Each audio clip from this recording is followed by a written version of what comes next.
जब रविवार की पहली किरण धरती को छूती है, तब केवल उजाला ही नहीं आता, कर्मों का लेखा भी जागता है।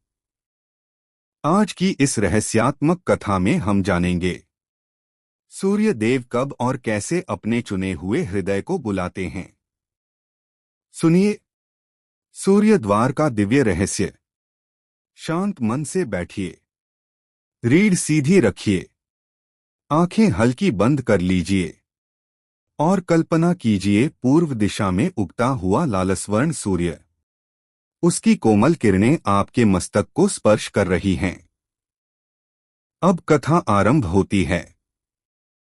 बहुत प्राचीन समय की बात है। विंध्य पर्वतों की गोद में बसा एक छोटा, शांत और हरियाली से घिरा ग्राम था, अर्कपुर। गांव बड़ा नहीं था, पर उसकी सुबहें दिव्य थीं। जैसे ही सूरज निकलता, खेतों पर ओस की बूंदें मोती की तरह चमकतीं। पक्षियों का मधुर कलरव, दूर मंदिर की घंटी और कहीं किसी घर से आती शंखध्वनि, पूरा वातावरण पवित्र लगता। उसी गांव में एक बालक रहता था, आदित्य। नाम साधारण नहीं था, पर उसका जीवन साधारण ही था। पिता किसान, माँ पूजा पाठ में विश्वास रखने वाली। घर मिट्टी का, आंगन में तुलसी का चौरा और दीवार पर उगते सूर्य की एक पुरानी तस्वीर। पर आदित्य में कुछ अलग था। वह बाकी बच्चों जैसा नहीं था। उसे खेलों से अधिक आकर्षण था सूर्योदय से। हर सुबह जब गांव के लोग सोते रहते, वह चुपचाप उठता, नदी की ओर जाता और पूर्व दिशा में बैठकर सूरज को उगते देखता। वह समझ नहीं पाता था कि क्यों, पर उगते सूर्य को देखते हुए उसका मन गहरी शांति से भर जाता। उसे लगता जैसे कोई उसे देख रहा हो, जैसे कि उस प्रकाश में कोई चेतना हो। उसके दादा, जो अब इस संसार में नहीं थे, कहा करते थे, बेटा, सूर्य सिर्फ आग का गोला नहीं है, वह देवता है। वह देखता है कौन सत्य में है, कौन असत्य में। रविवार उसका दिन है। उस दिन की प्रार्थना सीधी पहुंचती है। आदित्य तब छोटा था, पर ये शब्द उसके भीतर कहीं बस गए थे। एक शनिवार की रात थी। आकाश असाधारण रूप से साफ था। चांद नहीं था, पर तारे असामान्य रूप से चमक रहे थे। हवा बिल्कुल स्थिर, जैसे प्रकृति स्वयं किसी प्रतीक्षा में हो। आदित्य छत पर सोया था। माँ ने उसे सोने से पहले कहा था, कल रविवार है, जल्दी उठकर सूर्य को अर्घ्य देना। आधी रात बीत चुकी थी। अचानक उसे लगा जैसे उसके माथे पर हल्की गर्मी हो रही है। नींद में ही उसकी भौहें सिकुड़ी और तभी उसके भीतर दृश्य बनने लगा। वह स्वप्न था, पर साधारण स्वप्न नहीं। उसने देखा पूरा आकाश लाल, केसरिया और स्वर्ण रंग में बदल गया है। रात होते हुए भी सूर्य आकाश के बीच प्रकट है, पर वह तेज चुभने वाला नहीं, बल्कि शांत, करुणामय और आकर्षक है। सूर्य के चारों ओर प्रकाश का एक विशाल मंडल घूम रहा था। फिर उस मंडल के बीच एक स्वर्णिम द्वार उभर आया, गोल, अग्नि जैसा, पर भयरहित। तभी एक ध्वनि गूंजी। वह कानों से नहीं, भीतर से सुनाई दी। गहरी, विशाल, आकाश जैसी। आदित्य। स्वप्न में भी उसका हृदय धड़क उठा। कौन? उसके होंठ हिले। ध्वनि फिर आई। रविवार की भोर, पूर्व दिशा के प्राचीन सूर्यकुंड पर आना। सत्य का द्वार खुलेगा। तभी एक सुनहरी किरण सूर्य से निकलकर सीधे उसके माथे के बीचों बीच आकर ठहर गई। उसने अनुभव किया जैसे कोई शक्ति उसके भीतर प्रवेश कर गई हो, और वह अचानक जाग गया। रात गहरी थी, पर उसका शरीर पसीने से भीगा हुआ था। सांस तेज, दिल धड़कता हुआ। वह उठकर बैठ गया। आसमान में तारे थे, पर उसे लग रहा था जैसे अभी भी स्वर्ण प्रकाश फैला हो। उसने अपने माथे को छुआ, वहां हल्की गर्मी थी। यह सपना था, उसने खुद से पूछा, पर भीतर से एक आवाज कह रही थी, नहीं, यह बुलावा था। बाकी रात वह सो नहीं पाया। वह छत पर बैठा रहा, पूर्व दिशा को देखता रहा। मन में डर भी था, पर उससे कहीं बड़ा था आकर्षण, जैसे कोई अदृश्य शक्ति उसे पुकार रही हो।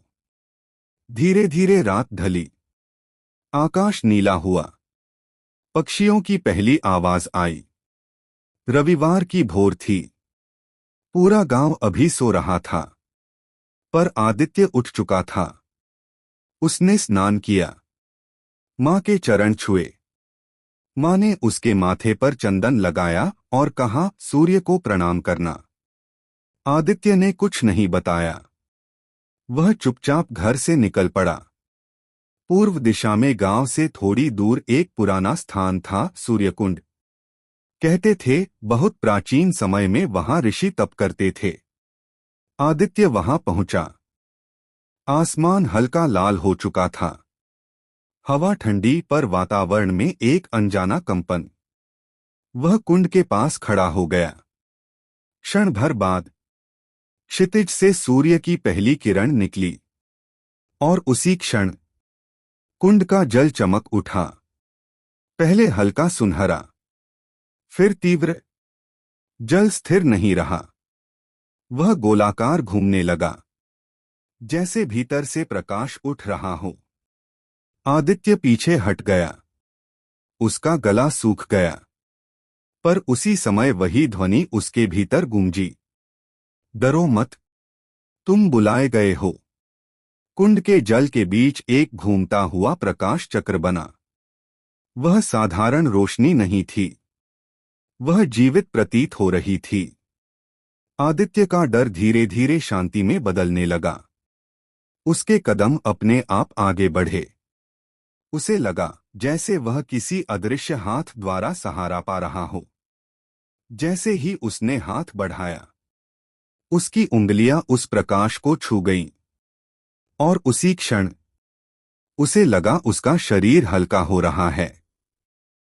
धड़कन शांत, मन निर्विचार, और एक गहरी दिव्य शांति, जैसे सूर्य स्वयं उसे अपनी ओर बुला रहा हो। सूर्यकुंड के ऊपर घूमता हुआ स्वर्णिम प्रकाश अब स्थिर नहीं था। वह जीवित प्रतीत हो रहा था, जैसे कोई श्वास ले रहा हो, फैल रहा हो, सिमट रहा हो। आदित्य की उंगलियां उस प्रकाश को छू चुकी थीं। स्पर्श होते ही उसे लगा जैसे जल, वायु, ध्वनि सब पीछे छूट रहे हैं। उसके कानों में नदी की धारा की आवाज बंद हो गई। पक्षियों की चहचहाहट मौन हो गई। यहां तक कि उसके अपने हृदय की धड़कन भी धीमी और फिर अत्यंत सूक्ष्म हो गई। उसे लगा वह गिर नहीं रहा, उड़ भी नहीं रहा, बल्कि खींचा जा रहा है किसी मधुर, शक्तिशाली आकर्षण द्वारा। चारों ओर प्रकाश था, पर चुभता नहीं, जलाता नहीं। वह प्रकाश ठंडा भी नहीं, गर्म भी नहीं। वह बस चेतना था। आदित्य के मन में पहला विचार आया, क्या मैं जीवित हूं? पर उसी क्षण दूसरा भाव उठा, डरने की आवश्यकता नहीं।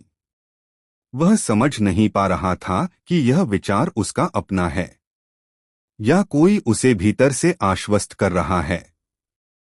धीरे धीरे उसे लगा कि वह किसी सुरंग से गुजर रहा है, पर वह सुरंग अंधेरी नहीं, बल्कि सुनहरी थी, जैसे सूर्य की किरणें आपस में मिलकर मार्ग बना रही हों।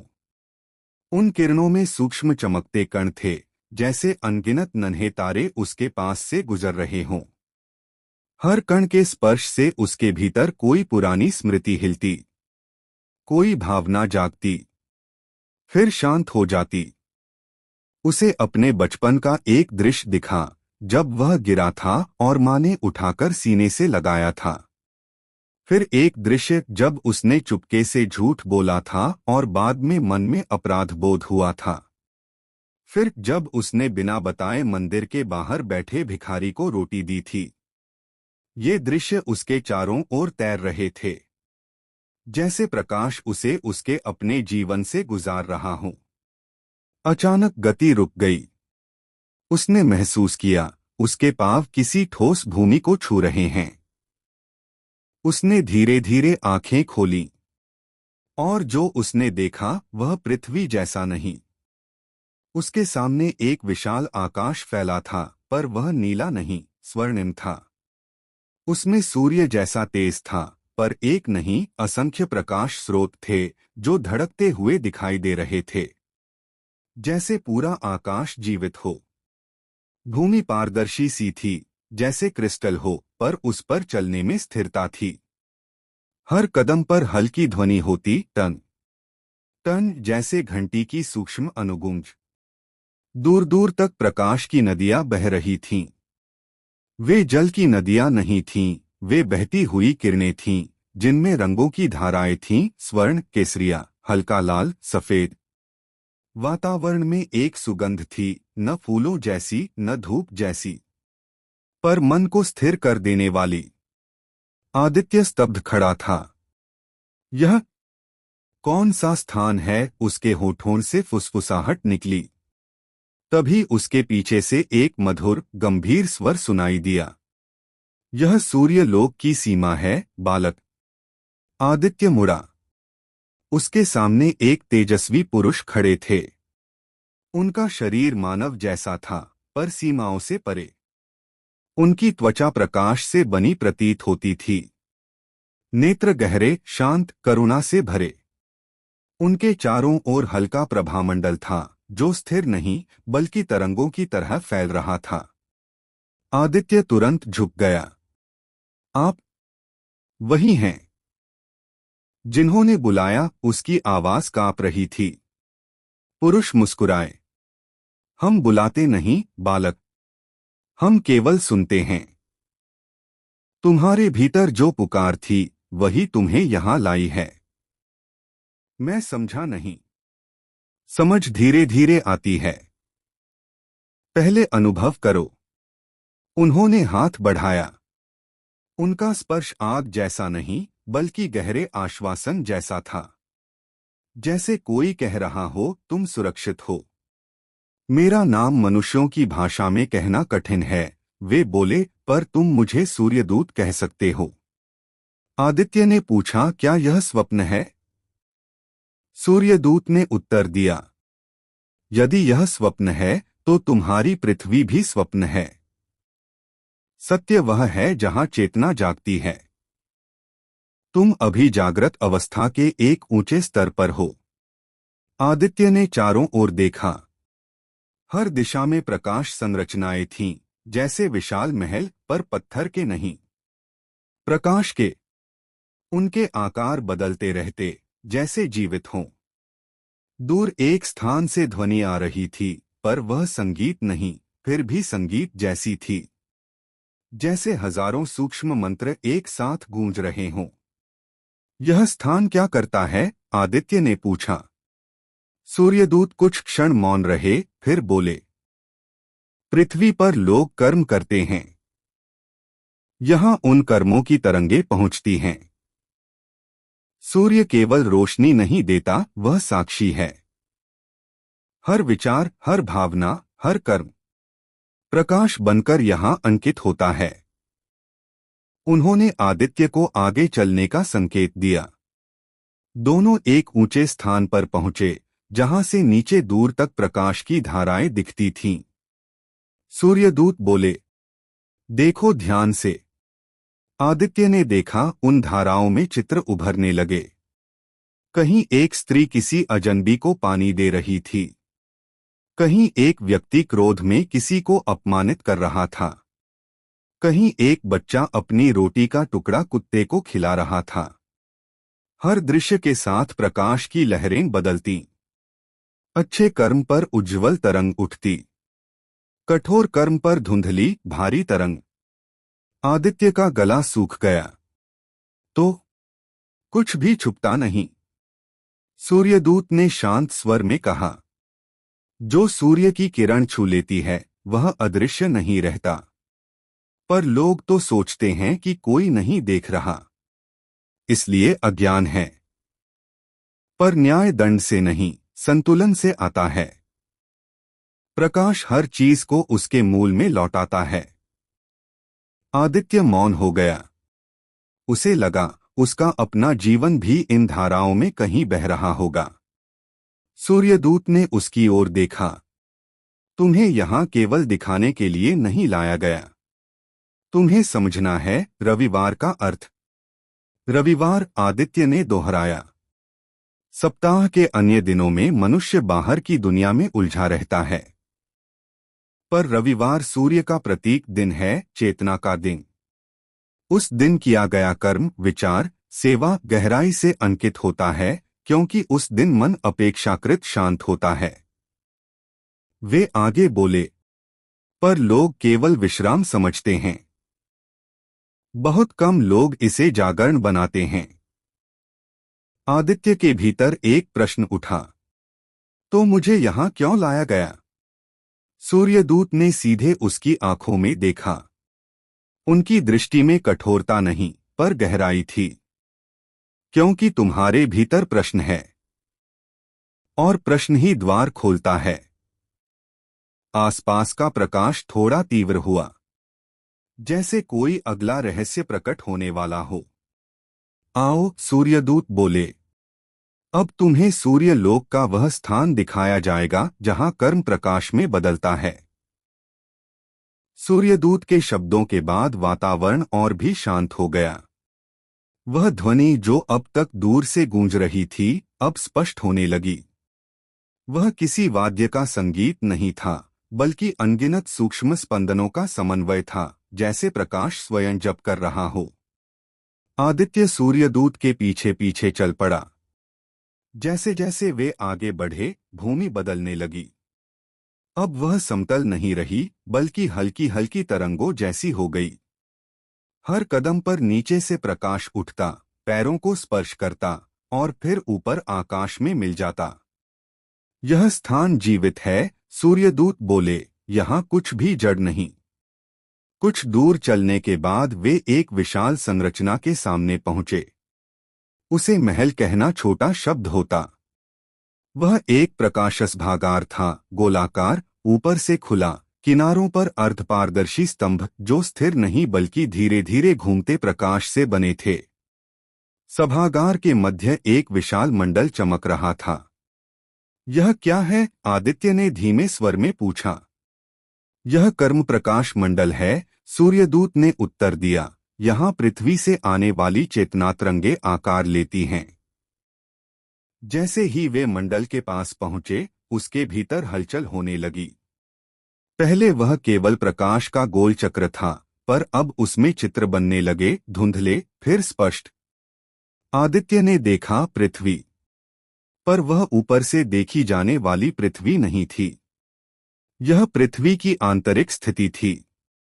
लोगों के चारों ओर प्रकाश के घेरे थे, किसी का तेज उज्ज्वल, किसी का धुंधला, किसी के चारों ओर कांटों जैसे तीखे कंपन।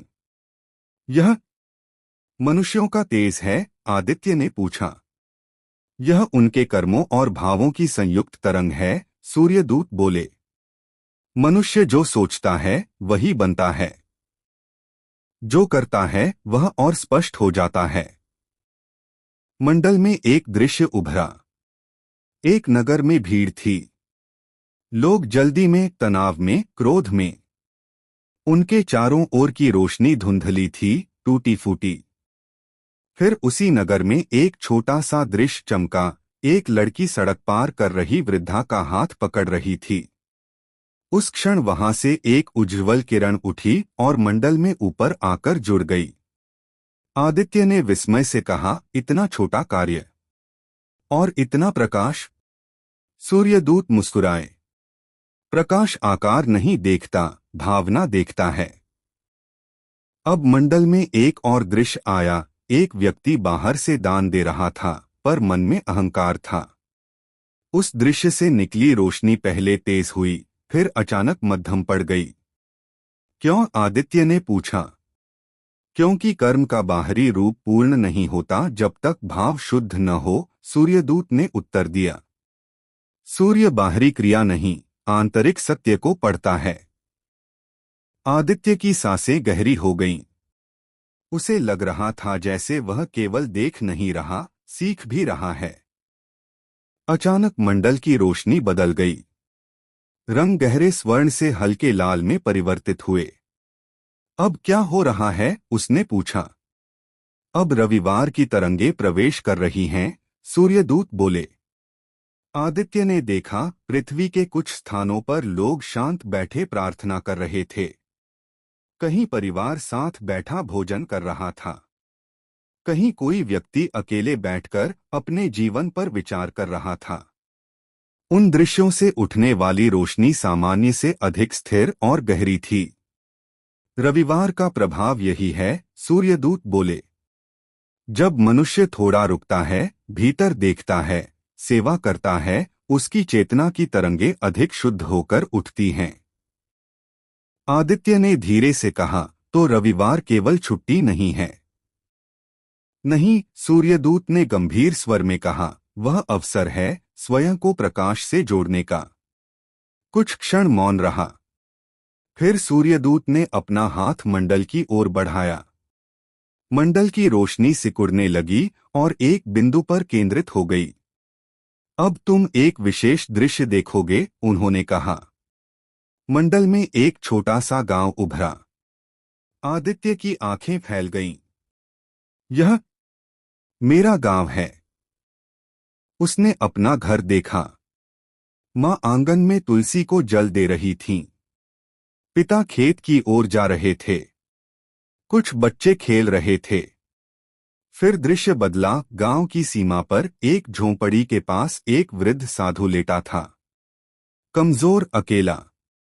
उस दृश्य से उठने वाली रोशनी बहुत मध्यम थी। आदित्य का हृदय कस गया। यह कौन है? उसने पूछा। सूर्यदूत ने कहा, पृथ्वी पर हर आत्मा किसी न किसी के लिए अवसर बनती है। यह आत्मा तुम्हारे मार्ग में आने वाली है। मेरे लिए? हाँ। ज्ञान केवल देखने से पूर्ण नहीं होता, उसे जीना पड़ता है। आदित्य समझने लगा था, पर पूरी तरह नहीं। क्या यह मेरी परीक्षा है? उसने पूछा। सूर्यदूत ने सीधा उत्तर नहीं दिया। वे बोले, जब प्रकाश ज्ञान देता है, तब जीवन उसे परखता है। सभागार की रोशनी धीरे धीरे शांत होने लगी। सूर्यदूत ने कहा, अब तुम्हें लौटना होगा। जो देखा है उसे भूलना नहीं। रविवार निकट है, और अवसर भी। आदित्य के भीतर एक साथ दो भाव उठे, विस्मय और जिम्मेदारी। क्या मैं फिर यहां आ सकूंगा? उसने पूछा। सूर्यदूत ने उत्तर दिया, द्वार हमेशा बाहर नहीं खुलते, कभी भीतर भी खुलते हैं। उन्होंने अपना हाथ आदित्य के मस्तक पर रखा। उसी क्षण पूरा सभागार प्रकाश में विलीन होने लगा। भूमि, आकाश, मंडल सब तरंगों में बदल गए। आदित्य को लगा वह फिर उसी सुनहरी सुरंग से गुजर रहा है। और दूर, बहुत दूर, उसे पृथ्वी की नीली झलक दिखाई दी। सुनहरी तरंगे धीरे धीरे मंद होने लगीं। आदित्य को लगा जैसे वह किसी गहरे जल से ऊपर आ रहा हो। पहले ध्वनि लौटी, हल्की, फिर स्पष्ट। पक्षियों की चहचहाहट, हवा की सरसराहट, दूर कहीं बैलों की घंटियां। फिर उसने अपने पैरों के नीचे ठोस भूमि महसूस की। उसने आंखें खोलीं। वह फिर सूर्यकुंड के किनारे खड़ा था, पर सब कुछ वैसा नहीं था जैसा पहले था। सूर्य अब आधा ऊपर आ चुका था। उसकी किरणें सीधी कुंड के जल पर पड़ रही थीं।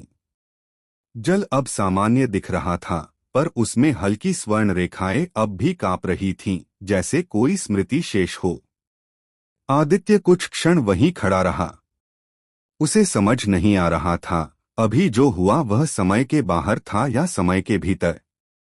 उसने अपने हाथों को देखा। वे सामान्य थे, शरीर वैसा ही, पर भीतर भीतर सब बदल चुका था। उसे अपने हृदय की धड़कन सुनाई दे रही थी, पर वह बेचैन नहीं थी। वह गहरी और स्थिर थी, जैसे किसी ने उसके भीतर एक शांत दीप जला दिया हो। सूर्यदूत के शब्द उसके भीतर गूंज रहे थे। ज्ञान देखने से पूर्ण नहीं होता, उसे जीना पड़ता है। वह धीरे धीरे कुंड से पीछे हटा और गांव की ओर चल पड़ा। गांव वही, दृष्टि नई। रास्ता वही था, कच्ची पगडंडी, किनारे सरसों के खेत, कहीं कहीं जंगली फूल। पर आज हर चीज अलग लग रही थी। उसने एक चींटी को रेत के कण उठाते देखा। पहले वह शायद ध्यान ही न देता। आज उसे लगा यह भी एक कर्म है, प्रयास है, जीवन है। एक किसान बैलों को हाँक रहा था। उसके चेहरे पर थकान थी। आदित्य को उसके चारों ओर हल्की धुंधली रोशनी दिखाई दी, और फिर जैसे एक क्षण को उजली चमक, जब उसने बैल के सिर पर हाथ फेरकर स्नेह से कुछ कहा। आदित्य रुक गया। क्या मैं सचमुच देख रहा हूं, या कल्पना है, उसने सोचा। पर भीतर से उत्तर आया, जो हृदय से देखा जाए वही सत्य के निकट होता है। घर की दहलीज। घर पहुंचा तो मां आंगन में झाड़ू लगा रही थीं। तुलसी पर जल चढ़ चुका था। धूप की हल्की गंध हवा में थी। आ गए बेटा? सूर्य को प्रणाम किया, मां ने मुस्कुराकर पूछा। आदित्य उन्हें देखता रह गया। पहले उसने मां को केवल मां के रूप में देखा था। आज उसे लगा उनके चारों ओर कोमल स्थिर प्रकाश है। थका हुआ, पर उज्ज्वल। हाँ मां, उसकी आवाज धीमी थी। आज सूर्य अलग लगा।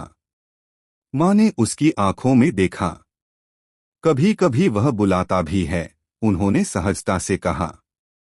आदित्य चौंक गया। आपको कैसे पता? मां मुस्कुरा दी। जिस घर में श्रद्धा रहती है वहां संकेत छुपते नहीं। भीतर का परिवर्तन। दिन सामान्य रूप से आगे बढ़ा, पर आदित्य के लिए सब नया था। वह जहां देखता, लोगों के भाव उसे अधिक स्पष्ट दिखते।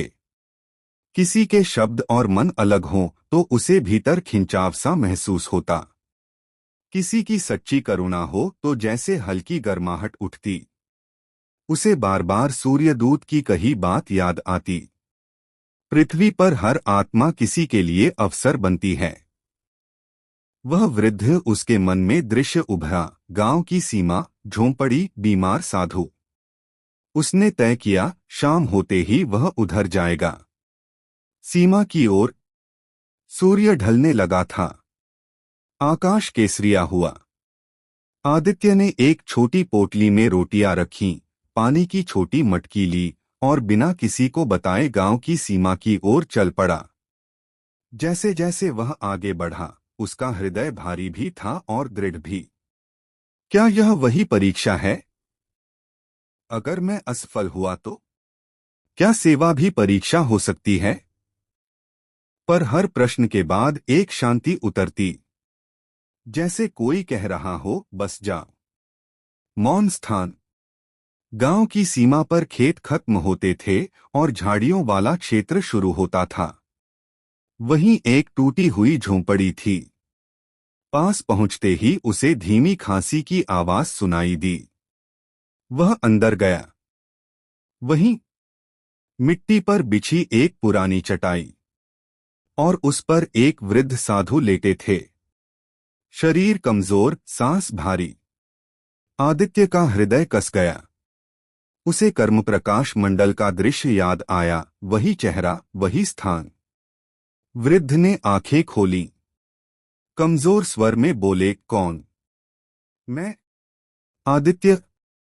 गांव से आया हूं, उसने धीरे से कहा। उसने पानी आगे बढ़ाया। वृद्ध ने कांपते हाथों से पिया। उस क्षण आदित्य को स्पष्ट महसूस हुआ, उसके भीतर एक उजली तरंग उठी और वातावरण हल्का हुआ। पर परीक्षा अभी शुरू हुई थी, समाप्त नहीं। अंदर का संघर्ष। जैसे ही उसने रोटियां निकाली, उसके मन में एक विचार आया। घर में सबको पता चलेगा तो क्या कहेंगे? अगर यह साधु बीमार है और मुझे भी बीमारी लग गई तो? मैं क्यों कर रहा हूं यह? उसका हाथ क्षण भर को रुक गया। तभी सूर्यास्त की अंतिम किरण झोंपड़ी के भीतर आई और सीधे वृद्ध के चेहरे पर पड़ी। आदित्य को भीतर से वही ध्वनि सुनाई दी, ज्ञान को कर्म बनना होगा। उसने बिना और सोचे रोटी तोड़ी और वृद्ध को खिलाने लगा। हर कौर के साथ उसका भय घटता गया। उसके भीतर जो द्वंद्व था, कर्तव्य और डर के बीच, धीरे धीरे शांत होने लगा। अदृश्य परिवर्तन। कुछ देर बाद झोंपड़ी के भीतर का वातावरण बदल गया। हवा पहले भारी थी, अब हल्की थी। आदित्य को लगा जैसे आसपास की धुंध साफ हो रही है।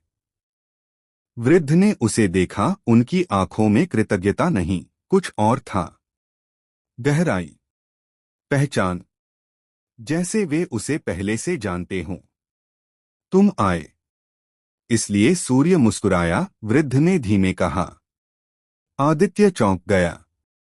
आप क्या कह रहे हैं? वृद्ध ने उत्तर नहीं दिया। वे शांत होकर आंखें बंद कर लेटे रहे। आदित्य बाहर निकला तो सूर्य अस्त हो चुका था, पर आकाश असामान्य रूप से उज्ज्वल था। उसे महसूस हुआ, आज कुछ दर्ज हुआ है। कहीं, किसी सूक्ष्म स्थान पर। और उसे यह भी एहसास हुआ, यह केवल शुरुआत है। उद्घाटन। संध्या ढल चुकी थी। आकाश गहरा नीला हो गया था, पर क्षितिज पर केसरिया रेखा अभी भी थमी हुई थी, जैसे दिन पूरी तरह जाना नहीं चाहता। आदित्य धीरे धीरे गांव की ओर लौट रहा था। उसके कदम थके नहीं थे, पर मन शांत और गंभीर था। उसे लग रहा था जैसे आज वह कुछ छोड़ आया है और कुछ पा भी लिया है। हर कुछ कदम पर उसे पीछे मुड़कर देखने का मन होता। वह झोंपड़ी अब अंधेरे में छिप गई थी, पर उसके भीतर का दृश्य स्पष्ट था। वृद्ध साधु, उनका शांत चेहरा, वह अजीब वाक्य, तुम आए, इसलिए सूर्य मुस्कुराया। क्या वह साधारण मनुष्य थे, या? प्रश्न उठते, फिर स्वयं शांत हो जाते। रात्रि का संकेत। उस रात आदित्य जल्दी सो नहीं पाया। आंगन में लेटा हुआ वह आकाश देख रहा था। तारे पहले जैसे ही थे, पर उसे लग रहा था वे अधिक पास हैं। अचानक हवा में हल्की गर्माहट फैलने लगी। रात होते हुए भी ठंड नहीं थी। उसकी पलकों पर भारीपन आया और वह फिर उसी प्रकाश में प्रवेश करने लगा। स्वप्न या बुलावा, पुनः। इस बार अंधेरे से प्रकाश की ओर नहीं, बल्कि सीधे प्रकाश में जागृति हुई। वह फिर उसी सुनहरी भूमि पर खड़ा था, पर इस बार वह अकेला नहीं था। उसके सामने वही वृद्ध साधु खड़े थे, पर अब उनका शरीर कमजोर नहीं, बल्कि तेजस्वी था। उनकी झुकी कमर सीधी थी। चेहरा युवा नहीं, पर दिव्य। उनके चारों ओर हल्का स्वर्ण आभामंडल था। आदित्य ने तुरंत झुककर प्रणाम किया। आप, उसकी आवाज भर्रा गई। वृद्ध मुस्कुराए। धरती पर शरीर सीमित होता है, यहाँ आत्मा अपने स्वरूप में रहती है। तो आप? वही सूर्यदूत। दूत नहीं, वे बोले, मैं उन अनेक चेतनाओं में से एक हूं जो सूर्य चेतना से जुड़ी हैं। कभी दूत के रूप में, कभी साधु के रूप में, कभी एक अवसर बनकर प्रकट होते हैं। आदित्य ने पूछा, मेरी सेवा, क्या वह परीक्षा थी?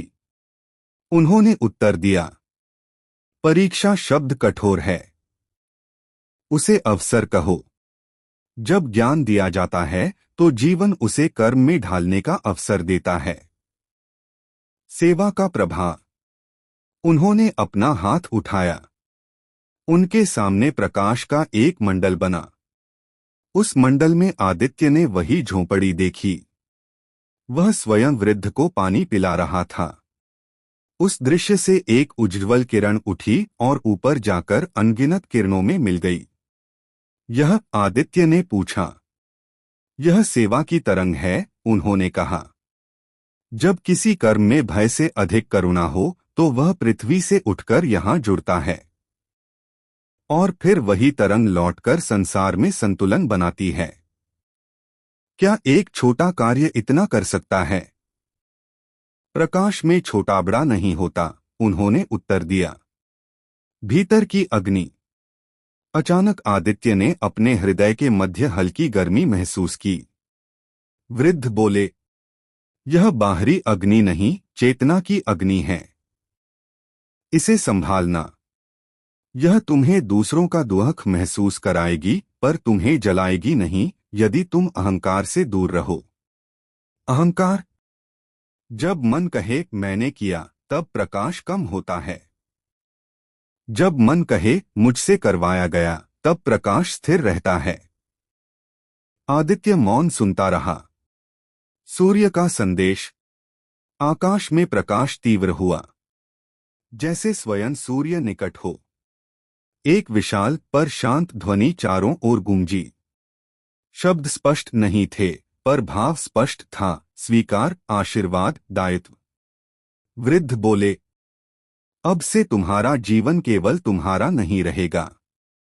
तुम जहां करुणा से प्रेरित होकर कार्य करोगे वहां यह चेतना तुम्हारे साथ होगी। क्या मैं फिर यहां आ सकूंगा? आदित्य ने पूछा।